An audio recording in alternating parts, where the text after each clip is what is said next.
Welcome to another Orion Drift video.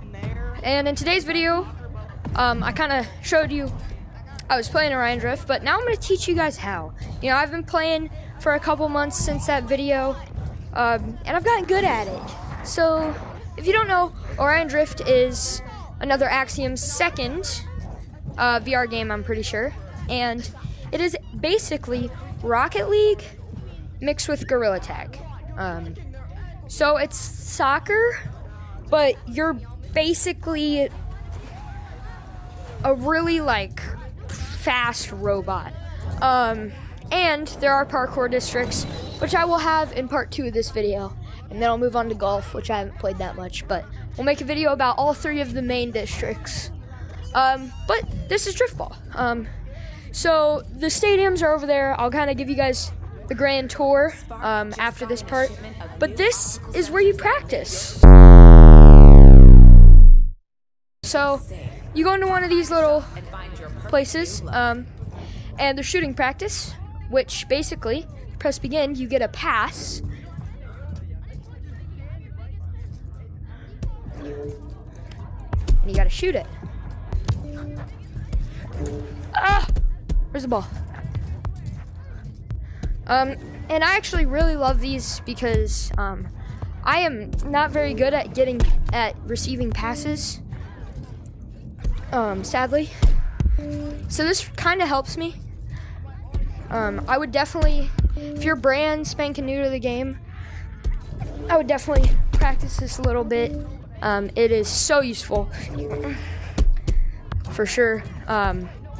Boom. It also can help you kind of with blocking as well.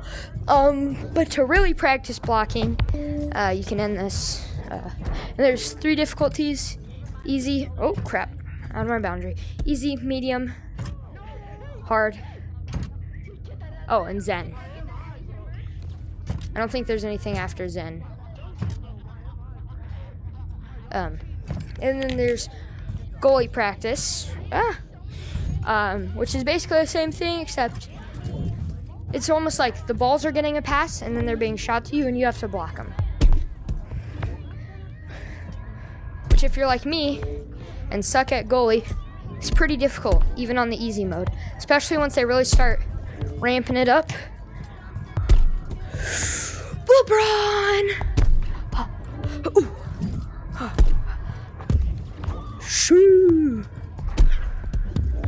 Bang! But goalie practice can be pretty fun, in my opinion. I like it. And sometimes they don't even make the goal, even if you don't block it, which is kind of funny, in my opinion. But that can also help you with blocking. And now I'll kind of give you the grand tour. So you've got the, I call this one the beginner's course because this is the first one you see. Everybody attempts to get in this one, but it's the first one, so it's pretty much always full. I think I've only gotten in there 3 times. These are the 2 east and west courts that aren't the bunker. And then I call this, so each of these are the same as that. This is the only, one of the 2 courts that's very different from all the other ones in the game. So this, I call it the main event. And basically, the losing team of this game, so the team that loses, gets booted out. So, for instance, if this pink team loses, they get shot up through the ceiling, and they have to try to, either a new team comes in or they have to, run back. So you won't usually find people in there, but sometimes you do. It's usually a lot better players. Then we'll move on to the bunker, which is probably the place where I play the most because it's usually open. It's got 3 courts. You've got the bunker and then east and west in here. There's nothing too special about these. It's a pretty cool area though. I like it. And then the final place, and I think that has the coolest court, in my opinion, it's quite awesome, is the Driftplex. And this is, I think it has 7 or 8 fields. I'm not positive. Let's see.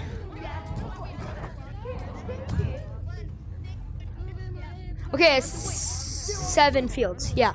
And if you don't include the Driftplex Lab, which is the coolest place, it's 6. So it's 6 normal fields, and then the Driftplex Lab, which is over there. So there's 4 on that side, 3 on this side, 2 on this side that are normal, 1 that is the lab. And these are normal, nothing special. But the lab is where the creators of the game test out new builds for the court. So it's kind of fun because you've got all these different things, and this changes. I think it's been 2 updates. I think it took 2 updates to change last time. It was like the Onion Drift update and then this update, and now it's changed. So I think, honestly, I think it's a really cool thing that the developer, Lemmings, decided to add. I think it's really neat. So that's the grand tour, and then there's kind of just like the plaza areas, is what I call them, and they're not anything too special. And this is also another great place that you can practice at, because usually these fields are completely open, and you can just practice your air goals and everything. I really don't like those announcers. We're moments away from the start of today's game. Listen to that! The arena is buzzing with Score that. But you can practice in here, you know, practice your air goals and all that fancy stuff. players take their positions. But now that I've kind of gave you the tour, I'm going to actually show you how to practice and play. So whenever you want to practice, you got to go over here and make sure it's on practice mode on. So right now it's off, just click it, now it's on. And you can either use the game ball if you're just by yourself, but a lot of times people will see you practicing and they'll come in here. And then you just use your heart ball. And if you don't know how to take that out, which, funny enough, a lot of people don't, it's literally in your heart, and you just rip it out and drop it. Now it's the exact same thing as the regular ball, except you can't see this one through walls. So I'll kind of give you guys a little thing here. So I'll put your heart ball here, and then I'll put the game ball here as well. So, hey, I'm filming a video. So you see how you can see the game ball, but you can't see the heart ball? He's moving it around, so that's why it's moving. But the heart ball, you can't see through walls, so sometimes it's better to practice with the game ball. But using your heart ball does practice game awareness, which can be really useful sometimes.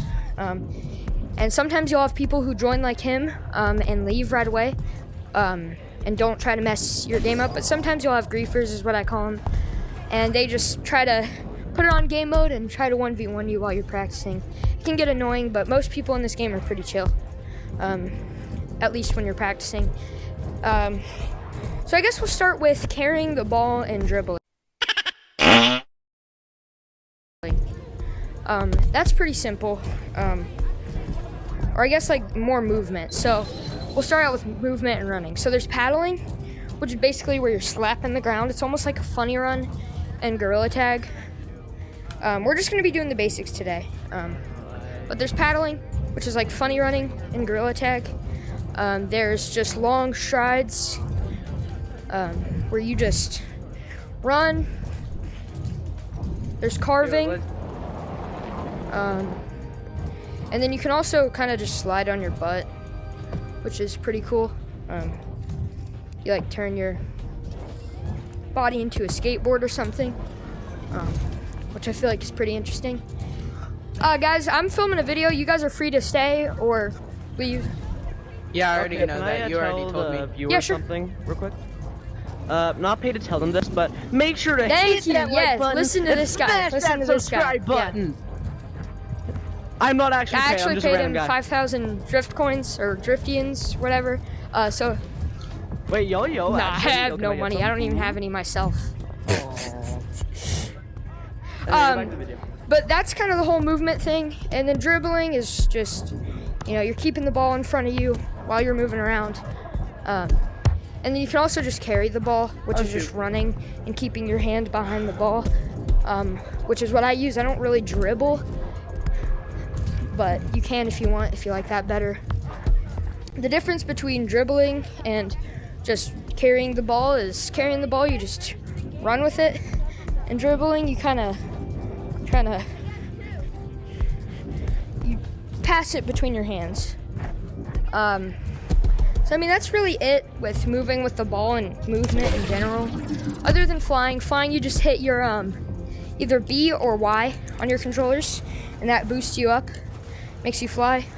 You have a limited amount of boost in a real game, but in practice mode you have infinite.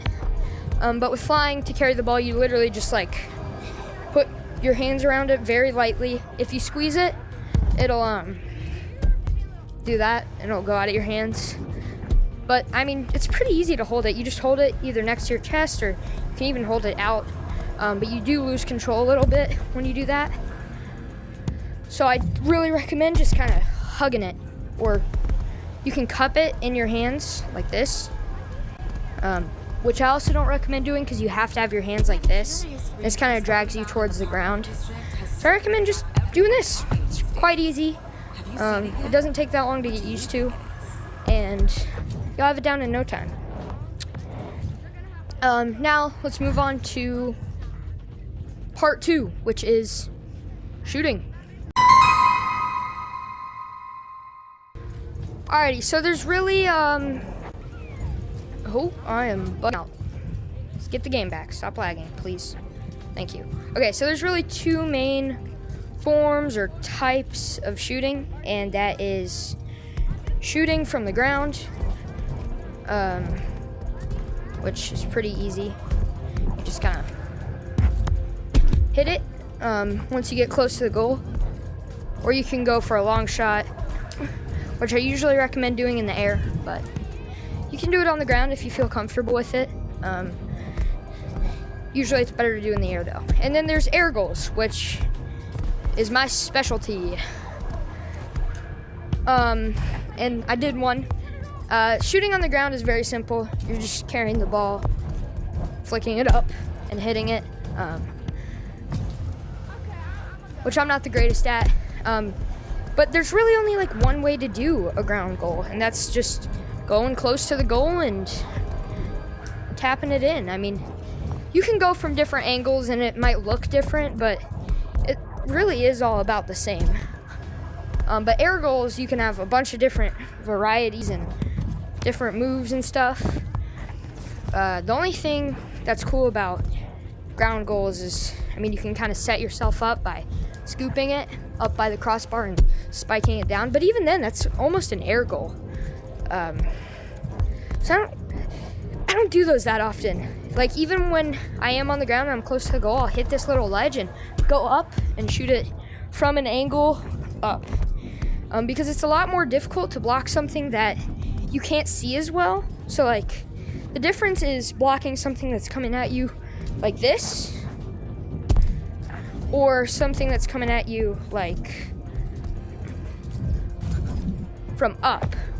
And especially if you come from this angle where they can only really see like half of you and they're focused on this. Like, you could have a teammate right there and they're focused on you and they don't know. You could pass, he's still focused on you, easy goal.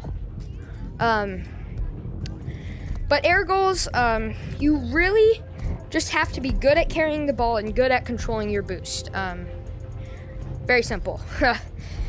So the easiest way to start practicing air goals, in my opinion, is to go from the opposite side of the field. Start from here and run until you get to the gray part, and just send yourself off like a rocket ship, fly up, and spike it down, just like that. And then you can just go right back. Try going from different angles like this. You kind of have to like tap it in sidearm. And then I also recommend trying to, you would think that you would try to score on that corner, but really the smartest thing is if you're on the right side, you're trying to score on the left side, because the goalie, he's gonna be here. He's gonna be here. He's trying to block you here, because that's just what they do, and they never really learn. So instead, shoot to the left side of the goal. no matter if you're on the ground or in the air. But yeah, so you can kind of just play around with it and see where you like to launch off at. You can also launch off at these sides and stuff. Ooh. You can also launch off on, I'm falling out of the game. You can launch off here or here, which I'm not very good at. Here. I'm not very accurate, I will say that. Or you can even start learning, I call this the flyby, where you're coming from over here and maybe you already see that there's a guy in goal, and you can't just fly up and make that shot. He's blocking that easily.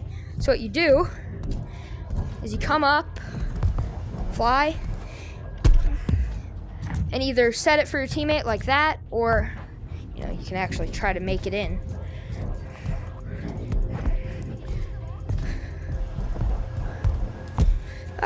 Hit the wall. Sorry, this might take me a couple attempts. Let's just speed run this real quick. Oh. Like that. So easy. That only took me like 5 tries. You will get better at it over time, but it does take a couple of tries. And then there's also passing, which there's a lot of different forms of passing, and I will be showing that in a later video when I play with Cosmic, because we're definitely going to be doing some scrims together in our trio. They call us Prime. We're not going to VRML or anything. We're still not very good enough for that. But passing, you can either set, which is kind of come up to the goal acting like you're going to shoot, setting it for them, and they're here and they just thwap it in.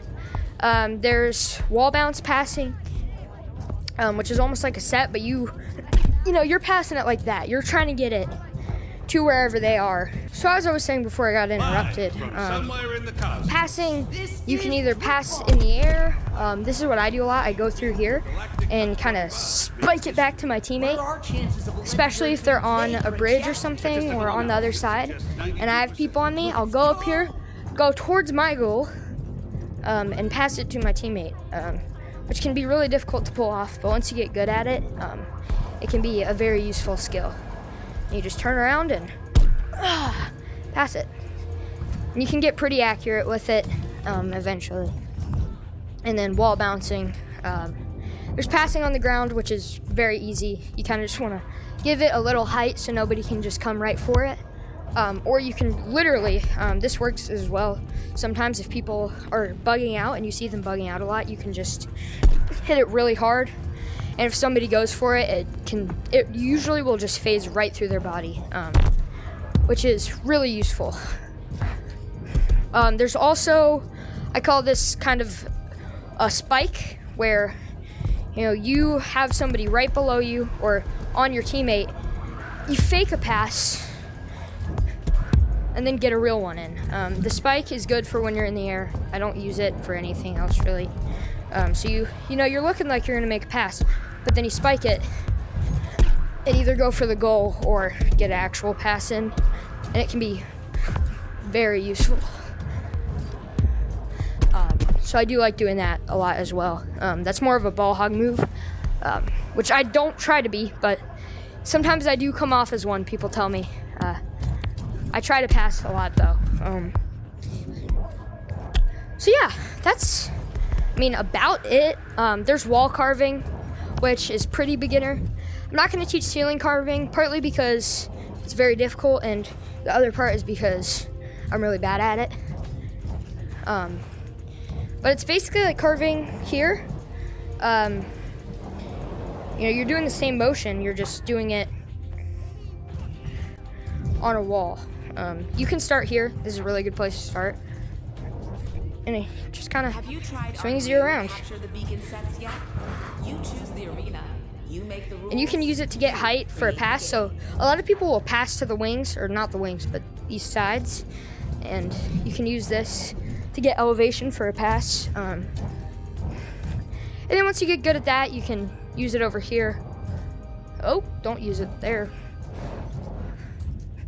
Because this helps you kind of get into it, and then you can scoop. But yeah, I mean, that's pretty much it. And then there's long shots, which is the final thing I'm going to teach you guys. Those are quite difficult. So you get the ball, you know, maybe on this side of the court. This is my favorite way to go for a long shot. You come up here, hit this, and just lightly tap it. And sometimes it'll not be super accurate. It is very hard to do, but it is my favorite way of doing it. Otherwise, you can just, you know, hit it by flying up, straight up, or see, it's not that difficult to hit, but it can be a little sketchy sometimes. Or you can literally just do this. And if you don't have any boost, I really don't recommend doing long shots, because doing them just jumping can be really risky sometimes, because they can hit this, and I'll show you what happens when you hit that ramp. If you hit this ramp, it just messes up your shot completely, and usually it won't go in, especially if you're putting as much power into it as you would for a long shot. And then there's also like pinch shooting, which is basically like a spike, but you follow the ball down and it comes up. That can also be really good for juking people out. You know, you're carrying the ball up and then spike it. You can fly up with it, spike it, and kind of follow it in. There's also goals where you can literally just fly in, especially if it's one defender. You can kind of just fly the ball in and do that, or you can fly it all the way in. But I feel like I kind of taught you guys anything, and if I didn't, you can leave it down in the comments below, and I'll put it in a part 2 of this video if I need to. But yeah, please make that. Please make that. Go in, go in, go in. Yeah, there we go. Somebody probably would have blocked that, but who cares? Still cool. That's not going in. But yeah, and you also have the camera stick here if you were wondering. But thank you guys for watching this video so much, and I will see all of you in the next one. Whee!